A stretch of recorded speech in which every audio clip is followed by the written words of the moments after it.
Baik, Assalamualaikum warahmatullahi wabarakatuh. Alhamdulillahilladzi arsala rasulahu bil huda wa dinil haq liyudhhirahu ala dini kulli wa kafa billahi syahida. Asyhadu an la ilaha illallah wa asyhadu anna Muhammadar Rasulullah la nabiyya ba'da amma ba'du. Pertama dan utama sekali, marilah kita panjatkan puji berserta syukur kita atas kehadirat Allah Subhanahu wa Ta'ala yang telah melimpahkan rahmat serta karunia-Nya kepada kita semua, sehingganya kita masih dapat melaksanakan perkuliahan pada literasi pembelajaran. Salawat berserta salam tak lupa-lupanya kita kirimkan buat Nabi besar Muhammad Sallallahu Alaihi Wasallam. Allahumma sholli ala Sayyidina Muhammad wa ala ali Muhammad, yang mana yang telah membawa umatnya dari alam kegelapan sampai ke alam yang terang benderang yang penuh ilmu pengetahuan seperti yang kita rasakan pada saat sekarang ini.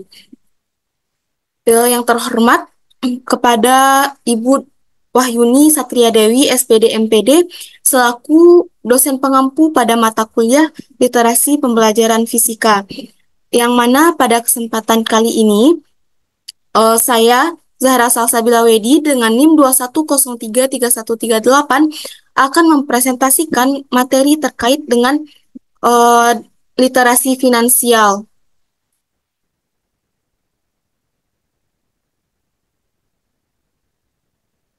Adapun topik pembahasan yang akan saya bahas pada kesempatan kali ini, yang pertama yaitu mengenai pengertian literasi finansial, yang kedua indikator dan manfaat dari literasi finansial, yang ketiga yaitu teori dari literasi finansial, yang keempat yaitu faktor yang mempengaruhi dari literasi finansial ini. Selanjutnya yang kelima yaitu ada kelebihan dan kekurangan dari literasi finansial. Yang keenam yaitu implementasi literasi finansial, dan yang ketujuh yaitu contoh penerapannya dalam pembelajaran fisika.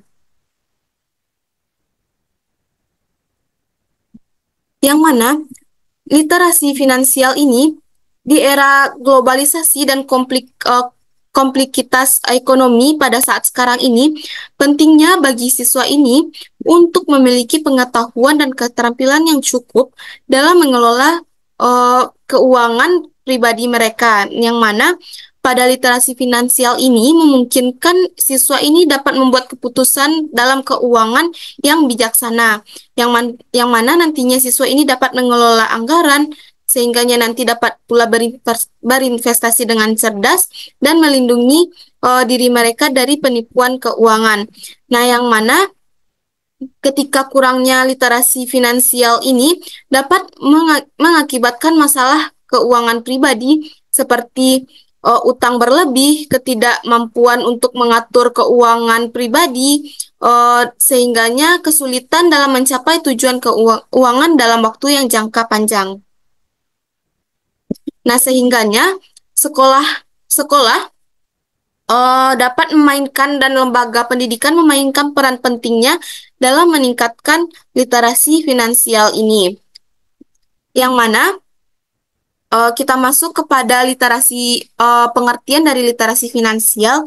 Menurut Houston pada tahun 2010, literasi finansial ini juga disebut dengan literasi keuangan atau financial literasi, merupakan suatu keharusan bagi tiap individu agar terhindar dari masalah keuangan, karena individu ini seringkali dihadapkan pada trade-off, yaitu situasi di mana seseorang ini harus mengorbankan salah satu kepentingan demi kepentingan lainnya. Selanjutnya ada juga menurut Rob dan Woodyard, yang mana pada tahun 2011 finansial literasi ini yang cukup akan memberikan pengaruh positif terhadap perilaku keuangan seseorang, yang mana seperti mengatur dan mengalokasikan keuangannya itu dengan tepat, sehingganya dari keseluruhannya dapat disimpulkan bahwasannya literasi keuangan ini atau finansial literasi ini merupakan sebagai pengetahuan atau kemampuan untuk mengelola keuangan. Nah, yang mana salah satu dari program literasi itu dicanangkan oleh Kemendikbud dalam gerakan literasi nasional bersamaan dengan literasi baca tulis numerasi, sains, dan literasi kewargaan. Selanjutnya, masuk kepada manfaat dari literasi finansial itu. Yang pertama yaitu ada perencanaan tabungan untuk masa pensiun. Jadi dengan adanya literasi finansial ini nantinya siswa akan eh, dapat memikirkan atau mengelola uang dalam jangka waktu panjang sehingga pengelolaan literasinya akan terus meningkat karena eh, memikirkan akan akan literasi dalam jangka panjang. Nah, selanjutnya ada membentuk dan mempertahankan anggaran yang seimbang. Ada juga pendanaan untuk anggaran pendanaan untuk membeli rumah atau kebutuhan lainnya.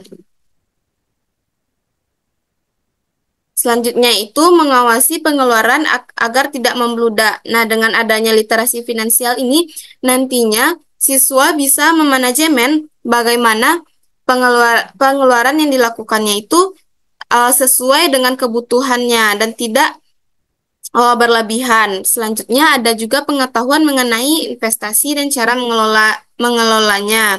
Selanjutnya ada juga tabungan kendaraan yang lebih tertata, yang mana pada kendaraan adanya pajak ini nantinya siswa dapat mengelola bagaimana keuangan itu ada ada bagian-bagian tersendirinya. Nah, selanjutnya ada pengelolaan dana untuk jenjang pendidikan. Ada juga pengelolaan utang dan pinjaman agar tetap stabil. Selanjutnya ada juga penggunaan jasa kredit yang tidak berlebihan. Selanjutnya ada juga pembayaran pajak untuk aset dan penghasilan. Selanjutnya, adapun indikator-indikator dari literasi finansial ini, yang pertama yaitu pengetahuan seseorang terhadap nilai barang dan skala prioritas dalam hidupnya, sehingga yang mana pada indikator ini dapat dilihat nantinya siswa mampu mengelompokkan mana yang menjadi skala prioritas yang dimilikinya, yang mana itu adalah yang dibutuhkan atau yang diinginkan. Selanjutnya yang kedua yaitu penganggaran, tabungan, dan bagaimana mengelola uang. Dengan adanya indikator ini, nantinya siswa harus dapat mengelola uang itu sesuai dengan manajemennya. Selanjutnya yaitu pengelolaan kredit, dan yang keempat itu pentingnya asuransi dan perlindungan terhadap risiko. Ada juga dasar investasi. Yang keenam yaitu perencanaan pensiun. Yang ketujuh yaitu penggunaan dari belanja dan membandingkan produk yang mana harus pergi mencari saran dan informasi bimbingan dan dukungan tambahan. Yang kedelapan yaitu pentingnya asuransi dan perlindungan terhadap risiko. Selanjutnya yaitu teori mengenai literasi finansial, yang mana teori dari literasi finansial ini ada 4 teori yang menyatakannya, yang mana yaitu teori of planned behaviors atau TPB, ada juga teori of reason action atau TRA, ada juga teori atribusi, dan terakhir yaitu teori prospek, yang mana pada teori of planned behaviors atau TPP ini memperhatikan hubungan dari perilaku-perilaku yang muncul oleh individu untuk menghadapi sesuatu, yang mana teori TPB ini menyatakan bahwa selain sikap terhadap tingkah laku dan norma-norma subjektif, individu juga mempertimbangkan kontrol tingkah laku yang dipersepsikan, yaitu kemampuan mereka dalam melakukan tindakan. Nah, yang mana teori ini menjelaskan bahwa adanya niat untuk berperilaku dapat menimbulkan perilaku yang ditampilkan oleh setiap siswanya atau setiap seorang. Selanjutnya yaitu ada teori of reason action, yang mana atau disingkat dengan TRA, yang mana digunakan sebagai acuan dalam literasi keuangan, yang mana teori ini menggambarkan bahwa sikap mempengaruhi perilaku dalam pengambilan keputusan. Nah, teori ini mengasumsikan juga bahwa manusia itu berperilaku dengan sadar dan tidak mempertimbangkan informasi yang tersedia. Yang adapun faktor yang dapat dihubungkan oleh teori TRA ini yaitu sikap, adanya keyakinan atau niat, kehendak dan perilaku dalam pengambilan keputusan. Selanjutnya yaitu teori atribusi, yang mana teori ini dijelaskan ketika individu itu mengamati perilaku individu terhadap resiko, yang mana teori ini juga tidak jauh berbeda dengan teori lainnya, yang mana teori ini dapat melihatkan perilaku seseorang itu dalam melakukan pengambilan atau keputusan dalam berinvestasi, nah yang menghindari terjadinya resiko. Nah, teori ini juga relevan untuk menjelaskan perilaku keuangan seseorang dalam mengelola keuangan dengan bijak. Selanjutnya yaitu teori prospek, yang mana para ahli ini cenderung menggunakan utilitas untuk menggambarkan kenikmatan yang dan berpendapat bahwa kita lebih suka contoh yang memaksimalkan utilitas kita. Nah, namun penelitian telah menemukan bahwa kita itu tidak benar-benar memproses informasi dengan cara yang rasional. Nah, adapun eh, teori dari prospek ini berangkat dari analisis mengenai perilaku seseorang dalam pengambilan eh, keputusan ekonomi di antara dua pilihan. Nah, yang mana tidak seperti kebanyakan teori psikologi lainnya, karena dikembangkan bersama teori ekonomi, prospek memiliki dasar matematika yang kuat. Selanjutnya yaitu apa saja faktor masalah yang terjadi pada literasi finansial, yang mana dalam menanamkan pendidikan literasi finansial ini, peran keluarga tentunya membutuhkan visualisasi yang baik terhadap transfer ilmu, sehingga diperlukan alat bantu dan yang terpenting adalah melakukan kegiatan di rumah yang dapat mengenalkan nilai-nilai dari literasi finansial ini kepada anak, yang mana orang tua ini menjadi salah satu agen utama selain guru dalam melaksanakan proses pembelajaran, khususnya pada literasi finansial ini dan perilaku pengelolaan keuangan dalam lingkungan keluarga, sehingga nantinya terbentuk karakter sesuai dengan yang telah dijelaskan pada buku Gerakan Literasi Finansial yang dikeluarkan oleh Kemendikbud, bahwa indikator literasi finansial itu dapat juga menumbuhkan hidup jujur dan ugahari atau moderasi, menabung, berdarma dan melakukan wirausaha, dan serta pengenalan konsep investasi dan praktik yang menunjang literasi lainnya.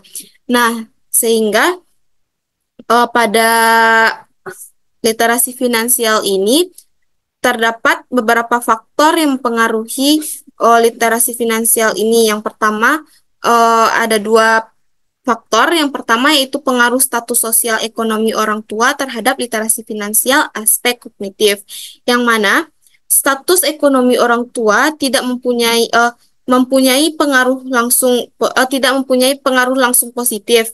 Nah, sehingga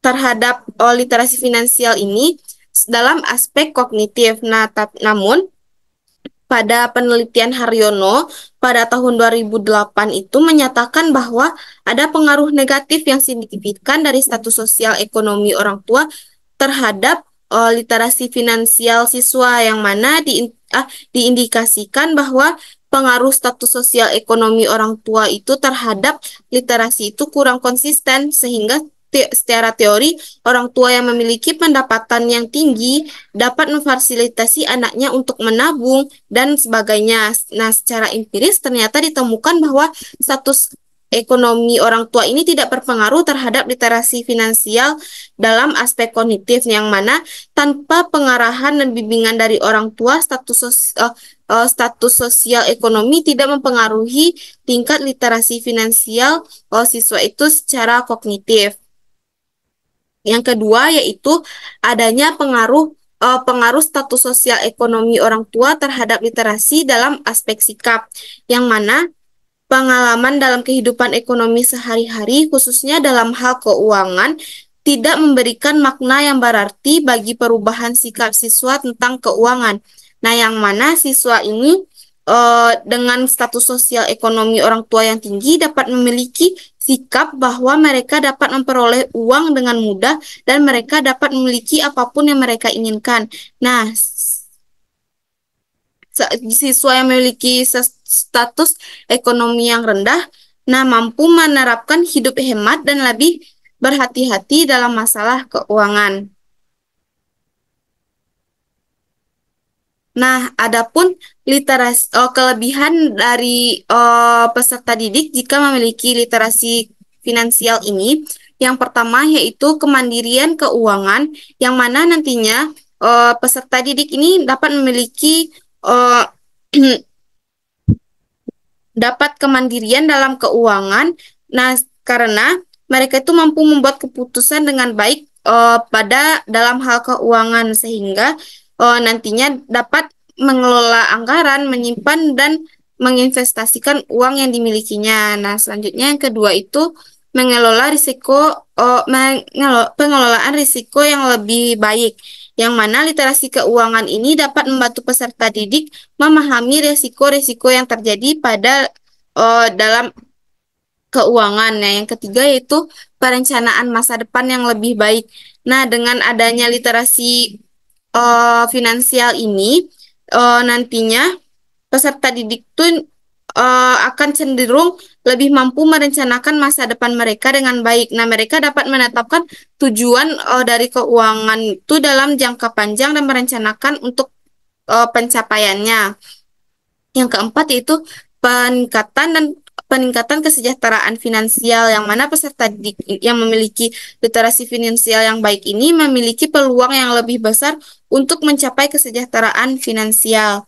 Yang kelima yaitu pengambilan keputusan yang lebih baik. Nah, literasi finansial ini membekali peserta didik dalam keterampilan dan pengetahuan yang diperlukan untuk membuat keputusan keuangan yang lebih baik sepanjang hidup mereka. Nah, adapun kekurangan jika peserta didik ini tidak memiliki literasi finansial, yang pertama yaitu pertumbuhan utang yang berlebihan, yang mana peserta didik yang kurang memiliki literasi finansial ini akan cenderung dan rentan terhadap penggunaan kredit yang berlebihan dan akumulasi utang yang tidak terkendali. Selanjutnya, keterbatasan pemahaman tentang investasi, yang mana kurangnya literasi finansial ini dapat menyebabkan peserta didik itu dapat menghindari investasi dan membuat keputusan investasi yang buruk karena kurangnya pemahaman tentang resiko dan potensi pengembalian. Selanjutnya ada keterbatasan perencanaan masa depan, rentan terhadap penipuan keuangan dan stres terhadap finansial, yang mana ketika peserta didik itu kurang dalam memahami literasi finansial, maka mereka akan cenderung mengalami tingkat stres dalam finansial yang tinggi karena kurangnya pemahaman dan bagaimana mengelola uang mereka dengan baik. Selanjutnya ada implementasi literasi finansial, yang mana pendidikan literasi finansial ini termasuk ke dalam gerakan literasi sekolah, yang mana hal ini dengan pada Kemendikbud mengelompokkan kegiatan literasi itu berdasarkan 6. Ada literasi sains, numerasi, literasi bahasa, digital, dan termasuk salah satunya yaitu pada literasi finansial, yang mana implementasi pada literasi finansial ini pada anak, khususnya pada anak usia dasar, pada sekolah dasar, yang mana dapat memberikan suatu respon positif pada anak, dapat berpartisipasi dalam kegiatan seperti produksi dan motivasi siswa untuk menabung, yang mana eh, pada implementasi ini, seperti disebutkan tadi, peran orang tua sangat penting dalam dalam literasi finansial ini selain guru. Nah, yang mana nantinya dapat melakukan pendidikan literasi pada anak itu tidak hanya pengenalan uang namun lebih luas daripada itu. Nah, literasi finansial ini sebagai suatu konsep mengenai pengenalan pengelolaan keuangan secara bijak serta mampu mengontrol bagaimana mengatur keuangan agar mempunyai kontrol diri yang baik. Nah, sehingganya dalam pengimplementasiannya dapat dilakukan oleh orang tua seperti mengenalkan nominal uang pada anak serta melakukan kegiatan eh, bermain yang mengenalkan eh, dengan literasi finansial ini seperti melakukan mengenalkan pada aktivitas bazar yang mana nantinya dapat juga kita mengenalkannya melalui kunjungan ke bank dan melakukan kunjungan ke pasar juga bisa. Nah, adapun contoh pada pembelajaran fisika pada literasi finansial ini, yang mana dalam pembelajaran fisika itu penerapan dari literasi finansial itu dapat dilihat pada pemahaman mendalam bagaimana keputusan keuangan mempengaruhi proyek-proyek ilmiah. Nah, seperti yang kita ketahui bahwasanya dalam fisika ini banyak kegiatan proyek yang dapat dilakukan dalam perancangan pembelajarannya. Nah, sehingganya dalam kegiatan proyek ini tentunya membutuhkan literasi finansial dalam merancang anggaran dari proyek ilmiah ini. Nah, sehingganya ketika siswa atau peserta didik ini mampu em, menggunakan literasi finansial dengan baik, maka eh, siswa ini dapat menentukan bagaimana anggaran atau bagaimana proyek-proyek ilmiah ini diatur dengan manajemen keuangan yang sangat baik. Nah, mungkin sekian pemaparan materi yang dapat saya sampaikan. Mohon maaf jika terdapat kesalahan dalam penyampaian. Saya tutup dengan wabillahi taufik wal hidayah. Assalamualaikum warahmatullahi wabarakatuh.